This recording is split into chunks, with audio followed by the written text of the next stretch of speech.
Hello everybody, and welcome back to That Theory Guy. Today we'll be discussing some theories on Grogu, to be more specific, where he was during Order 66. Now let's not waste any more time and get right into it.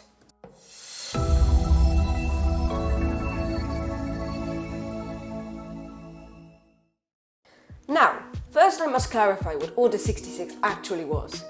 Order 66 was one of many orders that clone troopers had to follow, because they had an inhibitor chip inside their head, which would brainwash the clones and force them to carry out their order. But this order could only be issued by the Chancellor himself, who was Palpatine at the time, and if clones were given this order, they would kill all Jedi within sight. When Palpatine issued this order, thousands of Jedi were killed. Well, how does this relate to Grogu, I hear you ask? Well, during episode 5 of The Mandalorian Season 2, spoiler alert, Ahsoka mentions that he was raised on the Jedi Temple on Coruscant.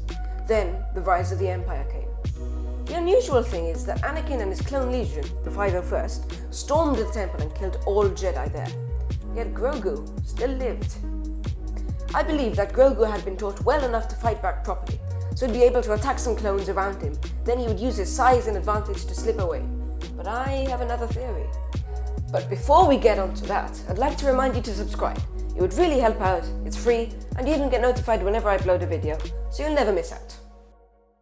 Also, I must mention that only 10% of people who watch this channel are actually subscribed, so if you could subscribe, you'd bring that number up and it'd be a great hand. Thanks. Now, back to the video. Ahsoka also mentions that Grogu was hidden by someone, and I believe that person is Palpatine. He knew that Grogu was powerful, with a high midichlorian count. Midichlorians are what give Force sensitives their power. A person with a higher midichlorian count is stronger with the Force, whereas if they had a lower midichlorian count, they'd be weaker in the Force. Well, the Emperor knew that he would die at some point, and he always wanted a plan to revive himself, as we've seen in Legends and even in canon. With Grogu's blood, he can make powerful clones of himself, ones in which he could revive him.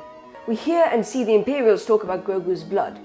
I believe that they want his blood to experiment on Palpatine's new clones, so the revival of Palpatine, meaning the revival of the Empire, and for them, peace.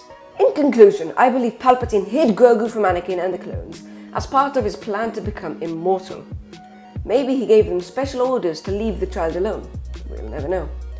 The Imperials were very unlucky to have Grogu in the hands of the Mandalorian, so this could explain why there were no clones of Palpatine until 30 years later. I assume Palpatine must have found another way, another donor, blood donor, to provide his clones with the necessary blood and midichlorian count to revive him. Well, that was all for today. I hope you enjoyed this slightly shorter theory video. Apologies for that. If you did, leave a like and comment down below on what you want to see next. I will see you in the next episode of That Theory Guy. Goodbye.